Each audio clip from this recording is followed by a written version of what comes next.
Teu Espírito tem o poder de aplicar a Tua sagrada letra ao nosso coração e trazer vida, trazer transformação. E Senhor, importa aqui ouvir a Tua voz. Eu de mim mesmo nada tenho, Senhor, a compartilhar com os meus irmãos, mas o Senhor tem. Mas eu tenho o Senhor. E o que eu clamo ao Senhor é que o Senhor, neste momento, nosso coração esteja completamente concentrado em Ti, no que o Senhor tem a nos dizer.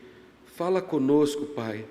Perdoa as nossas falhas, que às vezes tanto nos impedem de Te ouvir, e concentra o nosso coração na Tua mensagem, na Tua Sagrada Escritura. É no nome santo de Jesus que nós pedimos. Amém. Efésios, capítulo de número 6, versos de 1 a 4, dizem o seguinte. Está subtitulado aí como Lar Cristão, Filhos e Pais. Assim diz a Sagrada Escritura. Filhos, obedecei a vossos pais no Senhor, pois isto é justo. Honra a teu pai e a tua mãe, que é o primeiro mandamento com promessa, para que te vá bem e sejas de longa vida sobre a terra. E vós, pais, não provoqueis vossos filhos à ira, mas criai-os na disciplina e na admoestação do Senhor. Até aí. Como o Senhor Deus é maravilhoso, é zeloso e cuida de cada detalhe, não é verdade? Nós estamos aqui como igreja e somos, em grande parte como igreja, família. Nós estamos aqui, nós somos várias famílias reunidas. E clamando ao Senhor sobre o que é que trazia, né? Senhor, que compartilho com os meus irmãos no domingo.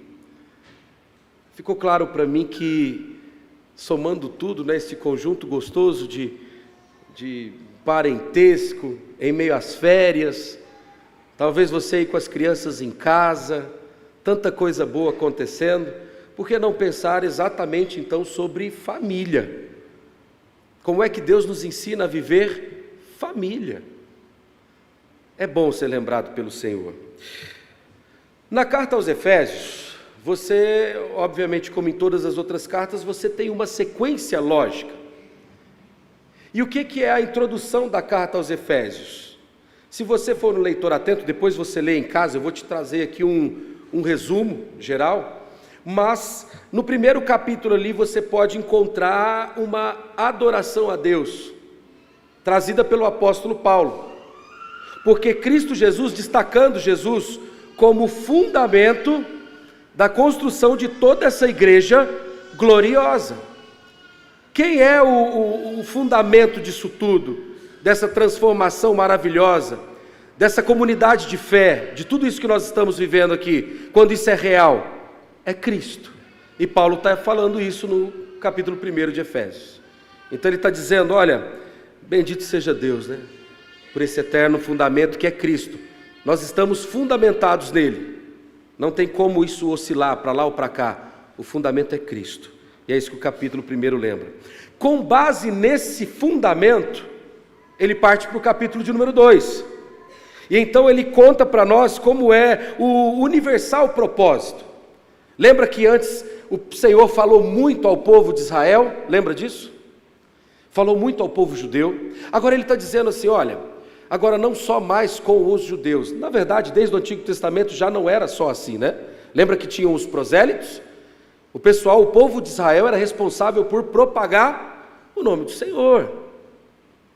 Mas aí Paulo está destacando como ele foi usado por Deus para pregar também aos gentios, e que isso a gente tinha que agora, né? Lembra? Ide, portanto, até os confins da terra, lembra?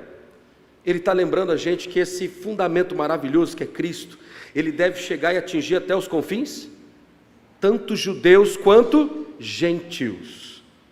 E assim a gente caminha então no capítulo de número 2. No 3, ele começa a contar para a gente que a gente tem um propósito luminoso. Qual que é o nosso propósito como igreja fundamentada em Cristo? Tanto judeus como você. Não tem crente A ou crente B, lembra? Ah não, o pessoal, os judeus são um tipo de linhagem crente A. Não, não existe isso. Vocês judeus, em Cristo Jesus, que é o nosso fundamento. E você tem hoje um luminoso propósito, qual é? Falar da magnificente sabedoria de Deus, do que é que Deus fez, de como Ele é.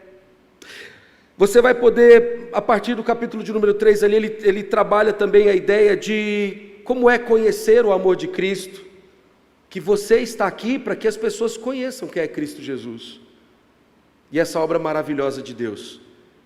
Está vendo que é progressivo? Então, Cristo é o fundamento disso tudo. Hoje, tanto aquela história linda que foi com os judeus é contigo. Olha que maravilhoso isso. A gente tem sim, nós temos sim, no capítulo 3, um propósito luminoso que é continuar espalhando isso. Você está responsável por propagar, ser instrumento de Deus para que as pessoas conheçam Deus e a Cristo Jesus, por intermédio de Cristo Jesus. E então no capítulo de número 4, ele fala que para isso é necessário que você, como igreja, viva e passe pela gloriosa renovação. Certo? Como funciona isso? Então você se despoja, você vai encontrar frases como essas: você vai se despojar do velho homem, se revestir do novo homem.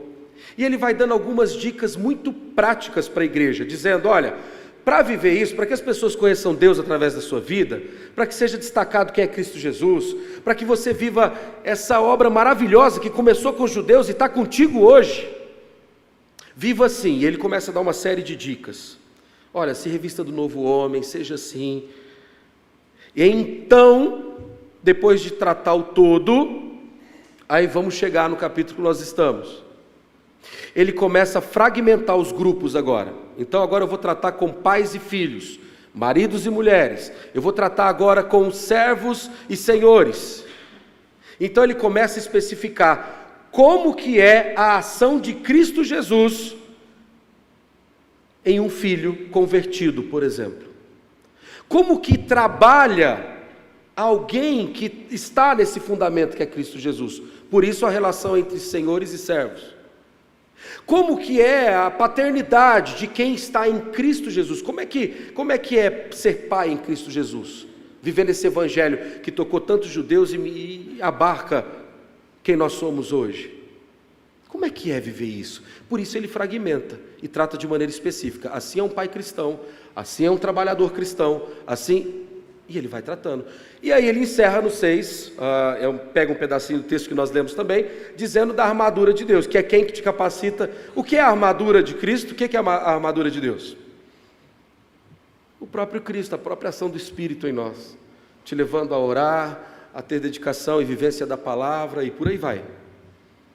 Então ele te habilita a praticar isso tudo. Hoje, em específico, nós vamos ver como é a ação de Cristo Jesus no coração de um pai e de um filho. Como é? Quando realmente se está em Cristo. Isaac, como é que é a paternidade em Cristo Jesus? Como é a filiação em Cristo Jesus? E são esses detalhes maravilhosos que nós vamos ver hoje aqui juntos, tá bom? Queria começar vendo com você, retorne ao texto aí então, já que você teve um contexto, um pano de fundo do que é que nós estamos falando, o que está sendo tratado na carta. Olha esse detalhe precioso aí, a partir do versículo 1, no capítulo 6. Filhos, obedecei a vossos pais no Senhor, pois isto é justo. Filhos, é um dever de cada um de vocês obedecer os pais. Possíveis traduções da palavra obediência. Você sabe que a Sagrada Escritura é escrita numa língua específica original. A gente tem o Antigo Testamento, para quem nos visita, hebraico, nós temos aramaico, nós temos grego no Novo Testamento. Dentro da língua original a gente tem coisas específicas, riquezas específicas que às vezes em uma tradução nós perdemos um pouco. Por isso é que eu vou citar algumas possíveis traduções dessas palavras para você. Então preste atenção. A palavra obedecer, possíveis traduções para a palavra obedecer: ouvir, escutar, de alguém que ao toque na porta vem ver quem é. Responsabilidades de um porteiro: ouvir uma ordem, obedecer, ser obediente, submeter-se. Eu estou pronto, eu devo fazer tudo isso, me submeter, como um porteiro que vigia a porta, estar atento, pois se me chamar eu preciso estar pronto para ouvir. É exatamente isso. Você deve obediência aos seus pais. Com certeza você deve obediência aos seus pais. A Sagrada Escritura é clara em dizer, como um porteiro, atento à porta, se alguém bater, corre e atende. Basicamente assim você deve estar atento ao chamado dos seus pais. Interessante isso, né? Você tem esse dever. Eu imagino que deve estar muita coisa agora, no momento desse, passando na sua cabeça. Mas pastor, como assim, né? Está sempre ali, tem todo um histórico, os meus pais erram, pastor. Como assim sempre obedecer? Como assim estar atento? Não é bem assim, não é por aí. Ok, nós vamos ver juntos então os detalhes disso, para que a sua mente possa entender que tipo de obediência que o Senhor está requerindo de você, e está dizendo para você que alguém fundamentado em Cristo vive. Que tipo de obediência é esse? Primeiro eu vou te trazer alguns exemplos em uma perspectiva negativa, para que ajude os seus olhos a perceberem o que é que de maneira positiva o Senhor está destacando aqui, entende isso? Então eu vou te dar uns exemplos negativos, para lançar luz sobre o exemplo positivo que a palavra do Senhor Deus está trazendo aqui. Existe uma obediência ruim? Vamos pegar exemplos ruins de obediência aqui. Existem obediências de cunho injusto? Existem. Você já nunca obedeceu o pai ou a mãe por interesse egoísta e maldoso? Já fez isso ou não? Já, nós fazemos isso, né? E se não vigiarmos, é perigoso que façamos isso constantemente. Ou como a menininha, eu gosto do exemplo da menininha, que ele diz o seguinte: diz que um dia o pai e a mãe brigaram com aquela menina, porque ela estava errada, fazendo alguma coisa que não era muito legal não estava de acordo. Aí a história conta que o pai e a mãe falaram para ela assim: olha, vai ficar lá na cadeirinha do castigo ali, vai ficar lá refletindo no que você fez. Mas tem que ir para lá sim, vai sentar lá e vai ficar lá, pensando no que é que você fez. Aí ela foi, sentou lá na cadeirinha, ficou refletindo um pouquinho. Aí ela estava um pouco indignada, né? Não estava recebendo aquilo não, aquela correção. Ela estava até obedecendo por fora, mas por dentro, num certo momento ela se levanta e diz assim: quer saber uma coisa, pai? Quer saber uma coisa, mãe? Eu estou sentada, mas por dentro eu estou em pé. A gente consegue fazer esse tipo de coisa? É claro que a gente consegue. Nós conseguimos montar ou bolar uma versão de obediência injusta. E não é esse tipo de obediência que Deus quer. Nós conseguimos obedecer, por exemplo, outro exemplo negativo, por interesse, como eu disse. Uma vez eu estava em uma igreja e pude ouvir um pastor ensinando o seguinte. Eu sentei ali para poder adorar junto com a turma, então ele começou a falar assim: olha só, gente, eu vou ensinar para vocês um segredo. Eu falei: o cara vai ensinar um segredo, né? Então vamos prestar atenção. Daí o irmão falou assim: eu vou contar para você o que eu fazia com os meus pais. Eu falei: então conte, né? E ele falou assim: olha, meus pais não sabiam arrancar nada, meus irmãos, perdão, não sabiam arrancar nada dos meus pais. Meus irmãos eram bobos. Eles pediam de maneira boba, inconsequente, sem premeditar, sem articular o negócio. Sabe, chegava lá: pai, dá 10ão, por exemplo. É óbvio que o pai não dava. Mas eu não. Ele teve coragem de dizer isso para a igreja, escuta isso. Ele falou assim: eu não era bobo. Sabe o que eu fazia? Eu sentava no colo do pai. O pai tinha uma barba, eu fazia um carinho, assim, um cafuné na barba do pai, assim, sabe? E aí então, eu falava: pai, dá 10ão. E o pai dava. Irmãos, quer você fique pasmado ou não, ele virou para a igreja e começou a dizer o seguinte: entendeu o mistério? Comece aí a falar palavras de adoração a Deus, para que Deus te dê o que você está desejando que Ele te dê. Em outras palavras, bajule o Senhor com interesse próprio pessoal, não por amor, mas para que Ele te dê algo. Porque enquanto eu não estou dizendo que a construção da frase é completamente errada, não é isso, mas eu estou dizendo que nessa perspectiva ela é ruim. essa frase: adore ao Senhor, porque enquanto você adora, Deus vai fazer o que você... Cuidado com algumas perspectivas ruins. É claro que nós adoramos a Deus independente do que Ele vai fazer ou não por nós, por amá-lo, pelo que Ele já fez. E sim, o Senhor vai cuidar de você. Lembra? Busque em primeiro lugar o reino de Deus e demais coisas vão ser acrescentadas, mas não com esse coração egoísta, interesseiro. E esses foram então alguns exemplos de obediência injusta, obediência má, que Deus não quer de você, que Deus não quer que você tenha com seus pais. E que tipo de obediência é? Então o texto é claro em destacar isso. É uma obediência que acontece no Senhor. Quem é o Senhor do texto? Eu já te disse, quem é a pedra fundamental do capítulo 1, que está sendo dito assim: olha, com base nele é possível essa vida. Quem é o Senhor desse texto? Como obediência em que Senhor? Em Cristo Jesus. Obedeça os seus pais em Cristo Jesus. Vamos pensar em alguns momentos, algumas aplicações práticas disso, para que você perceba isso na vida. Você deve obedecer os seus pais, em primeiro lugar, quando isso não é... A palavra, pois isto é justo, tá? A palavra justo aí, ela é o nosso famoso didakaios, que traz a ideia de aquilo que realmente é virtuoso diante de Deus, entende? Aquilo que realmente é bom segundo o Senhor Deus. Pois isto é justo. Como é possível existir uma obediência justa de um filho?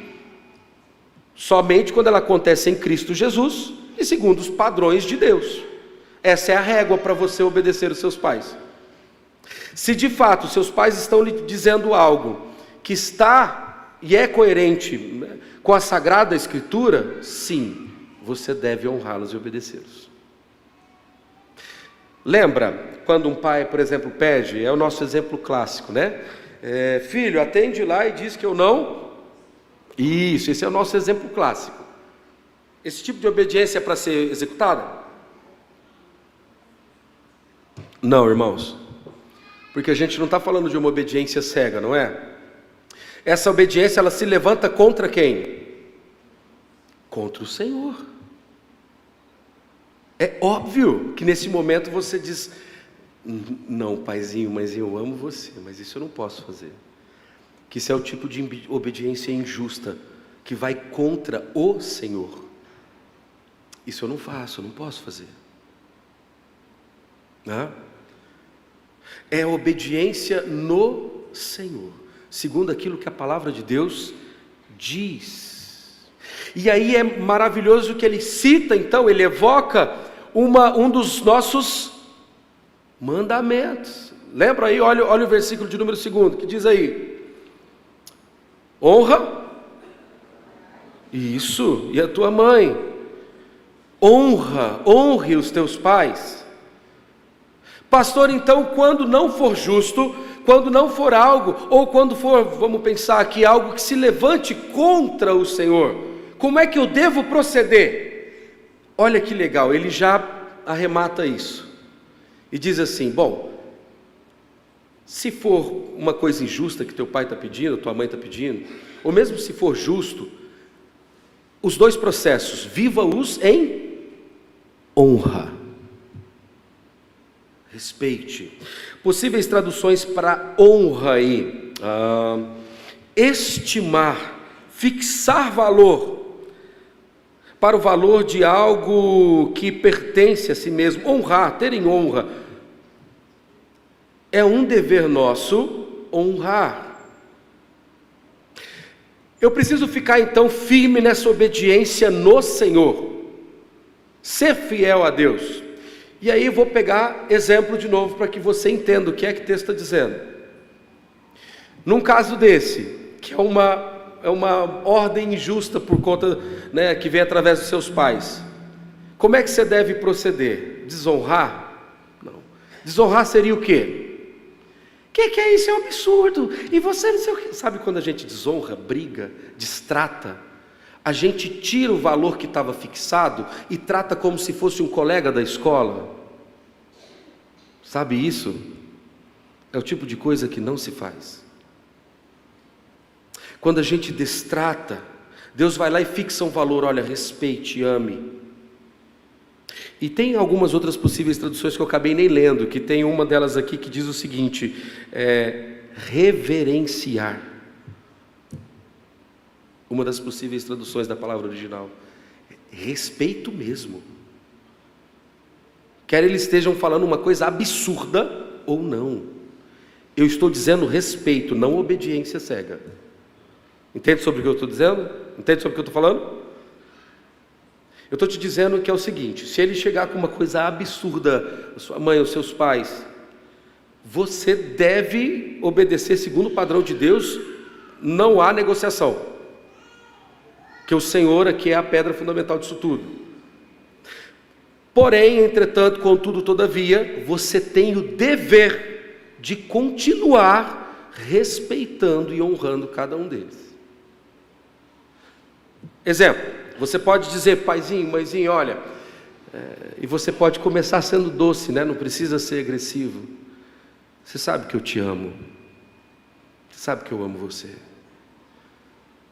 Mas isso que você está dizendo, isso que você está me pedindo, vai contra o Senhor. Eu não posso fazer assim.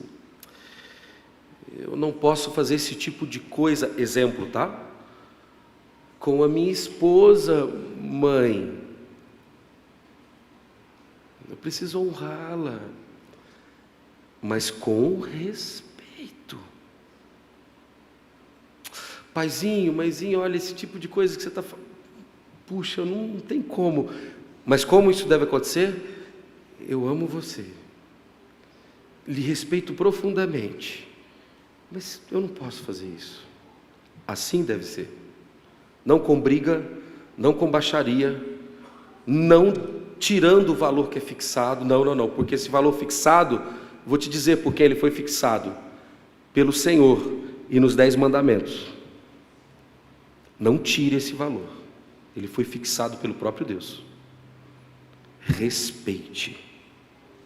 Se for para discordar por causa do Senhor, discorde em profundo respeito, em profundo amor, profundo zelo. E se tiver na palavra do Senhor, seu paizinho, sua mãezinha, meu querido, não tem para onde você correr, apenas respeite e obedeça. Tá? Respeite, obedeça e os ame.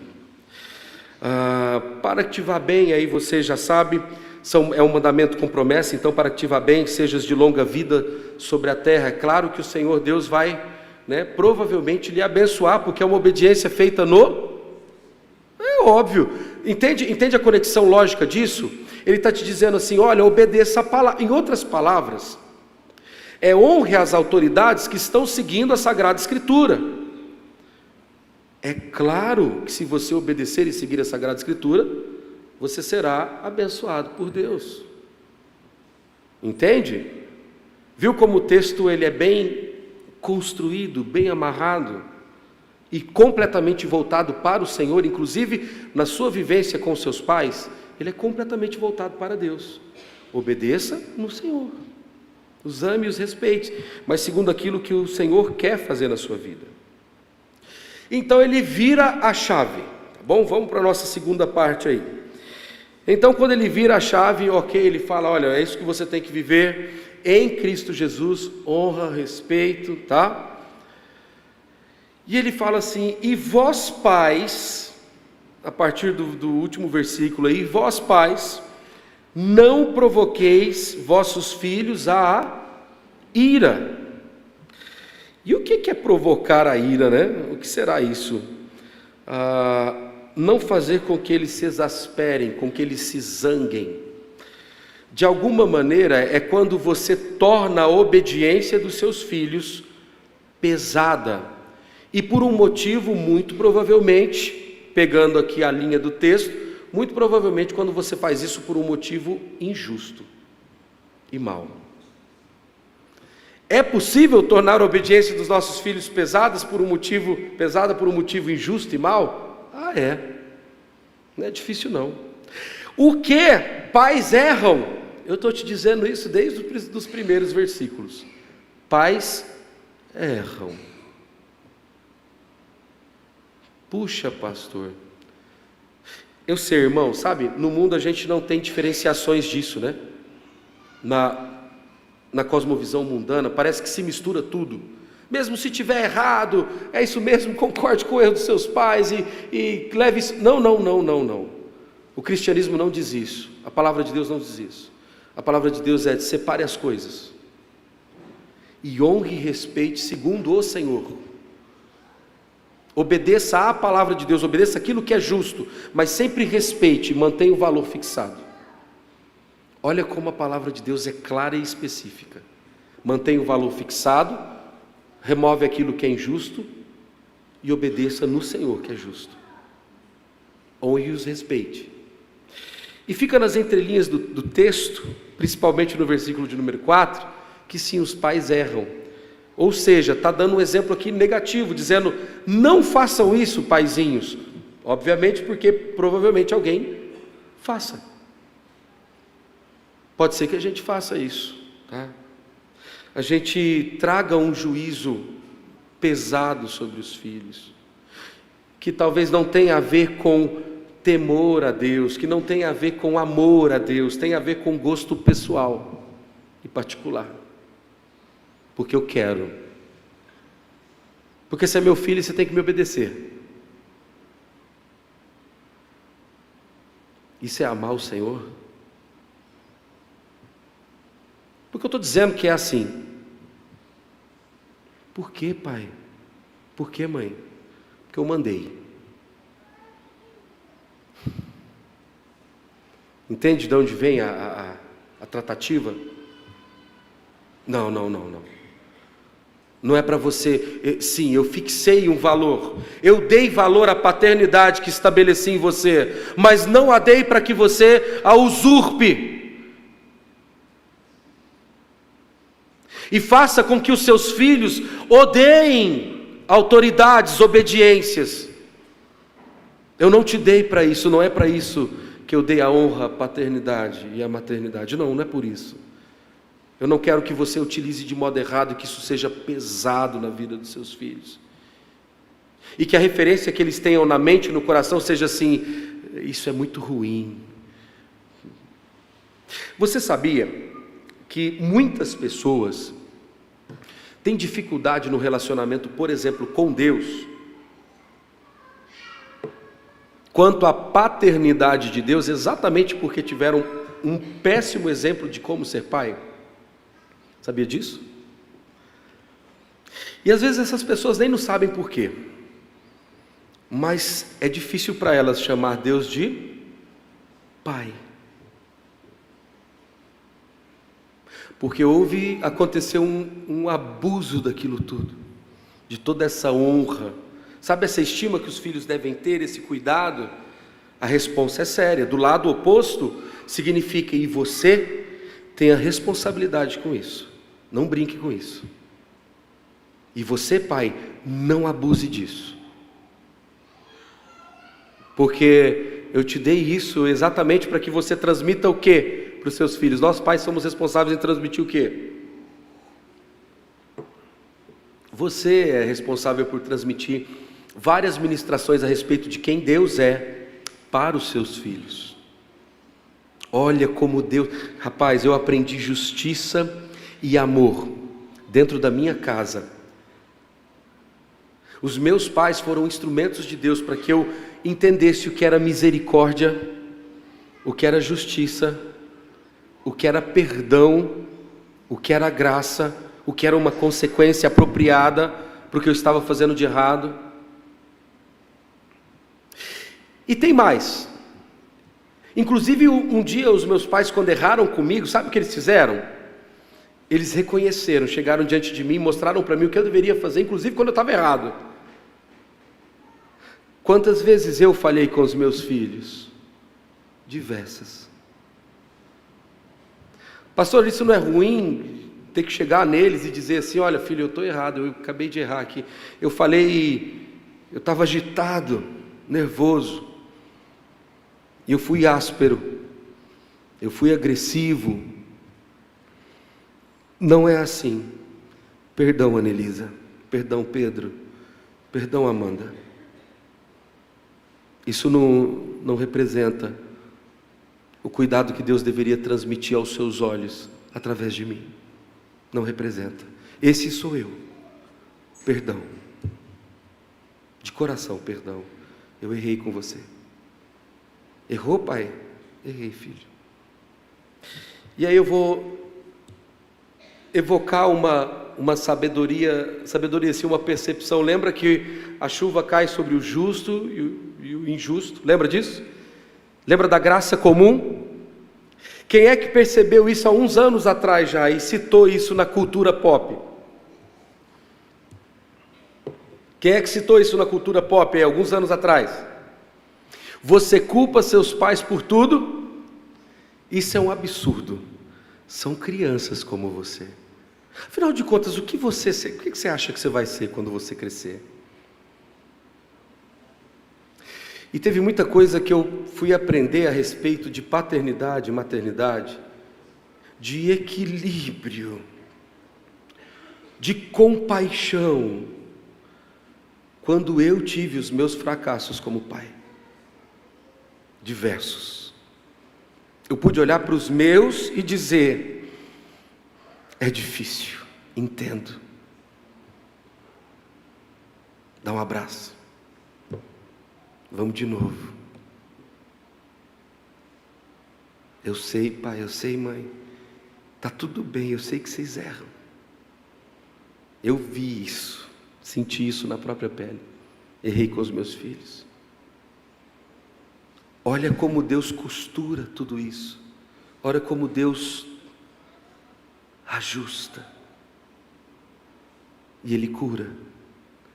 Com mentiras, com enganos de autoridades que jamais erram. Não.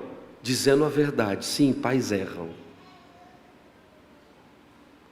E o melhor a se fazer quando erram é estar em Cristo.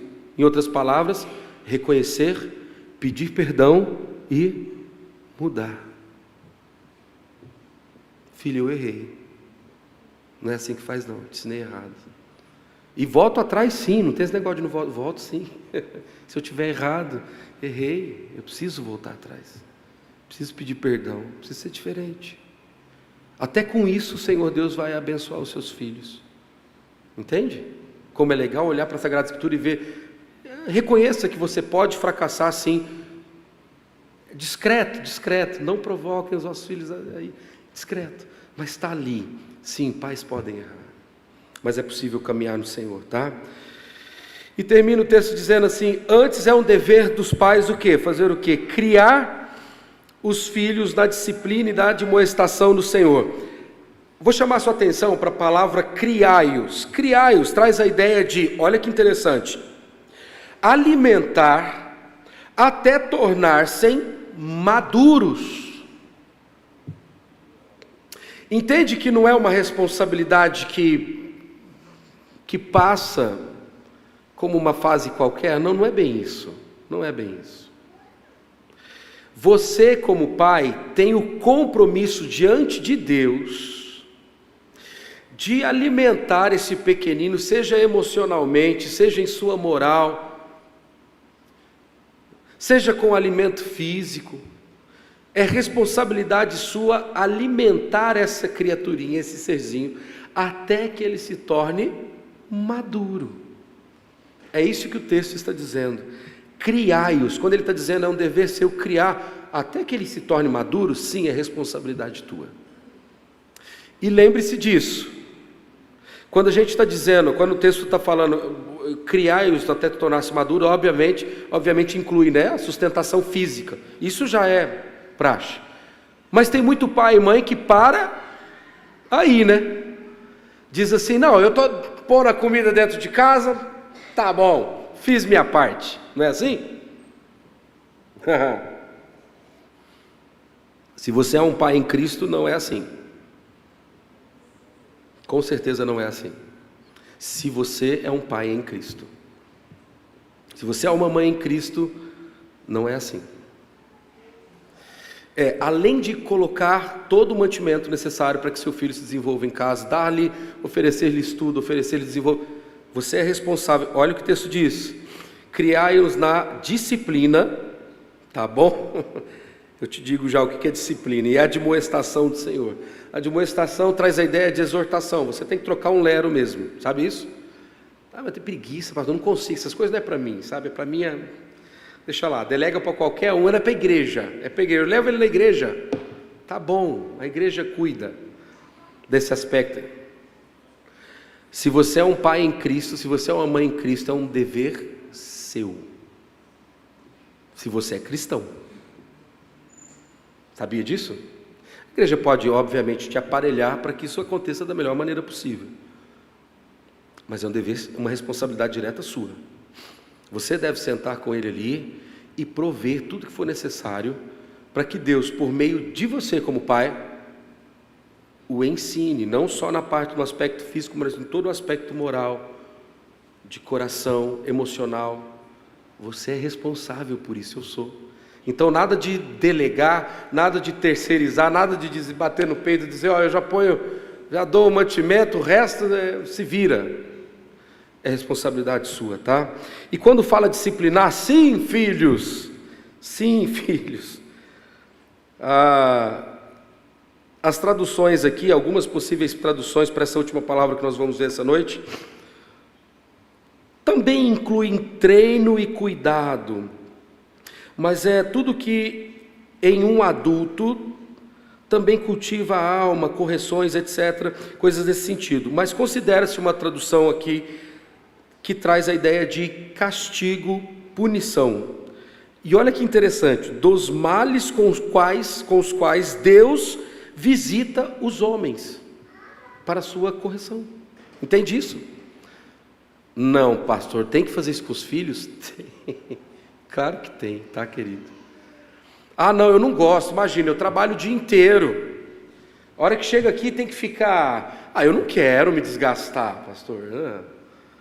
Tá louco, eu quero só a parte boa, eu quero só o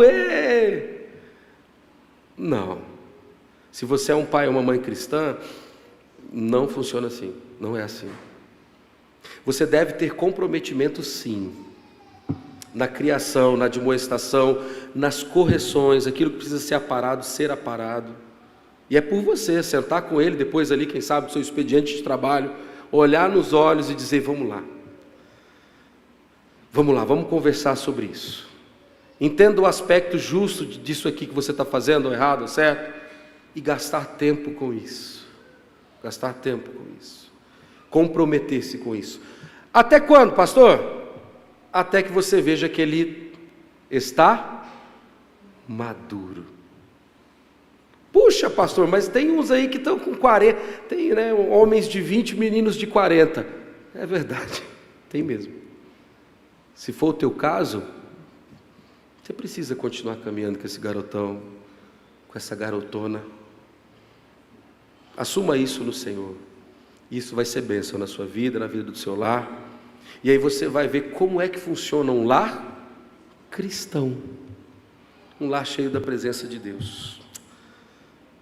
Vou fazer agora igual o pastor Jonathan. Amém? Amém. Deus é bom. Deus é bom. Vamos orar por isso? Queria te convidar a curvar sua fronte, fechar os seus olhos.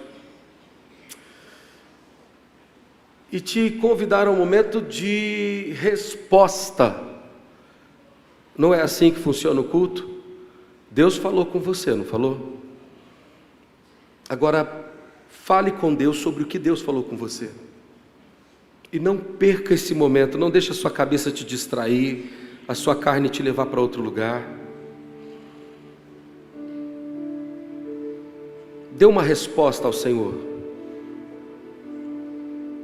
É tão ruim quando a gente conversa com alguém que não há resposta, não é verdade? Então responda. Diga, Senhor, eu entendi. O Senhor foi claro. E eu peço ao Senhor que o Senhor ajuste meu coração nisso. Seja na paternidade, seja na filiação, na maneira como eu trato os meus pais, ou na maneira como eu tenho vivido maternidade ou paternidade. Deus, ajusta meu coração. Aproveite para pedir perdão. A gente acabou de ver filhos, inclusive pais erram. Então diga: Senhor, perdão. Perdão, Pai.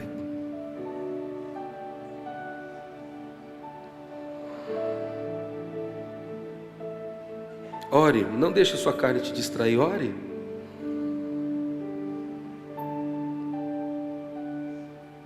Ore pela vida dos seus pais.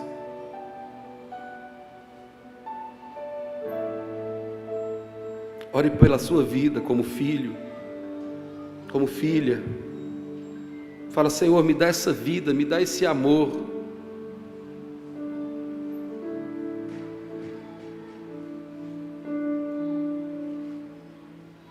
E reconheça diante do Senhor: sim, Senhor, é impossível para mim, é impossível para os meus pais serem perfeitos assim.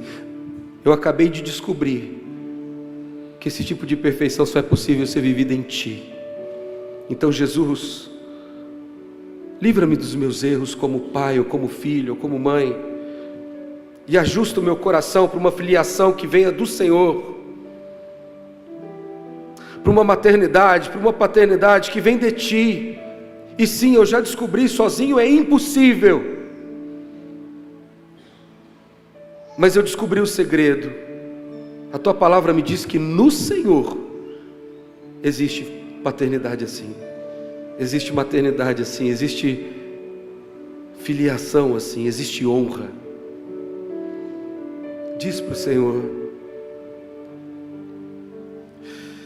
Pai querido, nós louvamos e bendizemos o Teu nome, porque o Senhor é tão zeloso, tão amoroso, ao mesmo tempo tão sincero, tão verdadeiro, tão justo.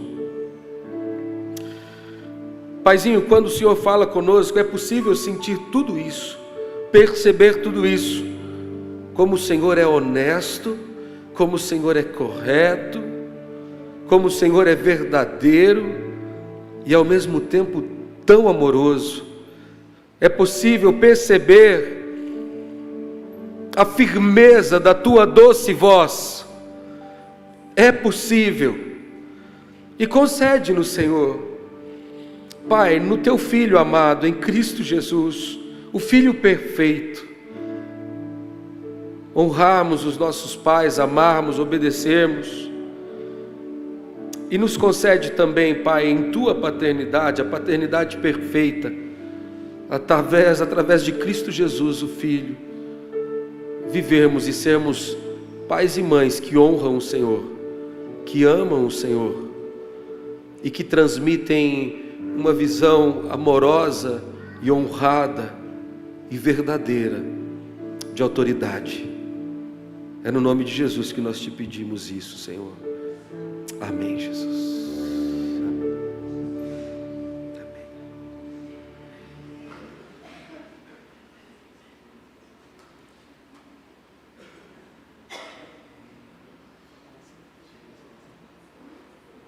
Louvado seja Deus que você ouviu essa mensagem ou participou desse culto.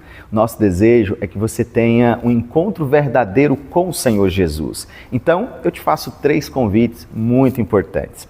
O primeiro dele é: se você entendeu essa mensagem e quer entregar a sua vida para Jesus, entre no WhatsApp que está na descrição desse vídeo, ou no QR Code ao lado, e nós queremos te orientar sobre como que você pode entregar a sua vida para Jesus.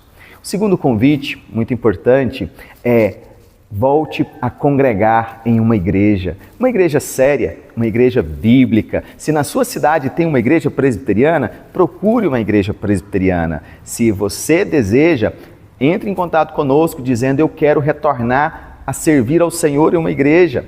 E nós iremos orientá-lo a encontrar uma igreja aí na cidade onde você está. Mas se você mora em Rio Verde, aqui na Igreja Presbiteriana do Parque Bandeirante.